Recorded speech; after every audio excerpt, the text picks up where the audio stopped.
அட! இப்படி புலம்பி தள்ளியிருக்காங்களே சீரியல் நடிகை வைஷாலி தனிகா. மகாநதி சீரியல் மூலமா மக்களிடையே பிரபலமானவங்க தான் வைஷாலி தனிகா. இந்த சீரியல்ல இவங்க எதார்த்தமான நடிப்பை வந்து வெளிப்படுத்தியிருப்பாங்க. சோசியல் மீடியால ரொம்பவே ஆக்டிவா இருப்பாங்க. கடந்த சில மாதங்களாவே டிவிகே பத்தி ரொம்ப பெருமையா நெறைய வீடியோக்கள் வந்து வெளியிட்டிருந்தாங்க. குறிப்பா 200 யூனிட் மின்சாரம் இலவசம் அப்படிங்கிற அறிவித்த உடனே ரொம்பவே புகழ்ந்த ஒரு வீடியோ வந்து வெளியிட்டிருந்தாங்க. ஆனா இப்போ மனம் நொந்து போயிட்டு ஒரு வீடியோ வந்து வெளியிட்டிருக்காங்க. அந்த வீடியோல அவங்க என்ன சொல்லியிருந்தாங்க அப்படின்னா, இந்த வீடியோவ முதல்ல நான் தாங்க அப்லோட் பண்ணேன். அதுக்கு நான் வந்து முதல்ல சாரி கேட்டுக்கிறேன். சாமானிய மக்களுக்கு கடந்த 2, 3 மாதமா ஈபி பில் வந்து அதிகமா வந்துகிட்டே இருக்கு. எனக்கும் இதே நிலைமை தாங்க. டிவிக்கே சொன்ன மாதிரி கரண்ட் பில் விஷயத்துல சொன்ன மாதிரி எதுவுமே நடக்கல. இப்படியே போச்சு அப்படின்னா மக்களுடைய வாழ்வாதாரம் ரொம்பவே கஷ்டமா போயிடுங்க. 200 யூனிட் ஃப்ரீ அப்படின்னு சொன்னதை எடுத்துட்டு இதுக்கு முன்னாடி எப்படி இருந்துச்சோ அதையே கொடுத்தீங்க அப்படின்னா மக்கள் எல்லாத்துக்கும் உதவியா இருக்கும்.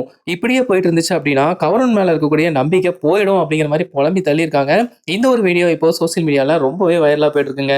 உண்மையாவே ஈபி பில் அதிகமா வந்திருக்கா அப்படிங்கிறத மறக்காம கமெண்ட்ஸ்ல பதிவு பண்ணுங்க.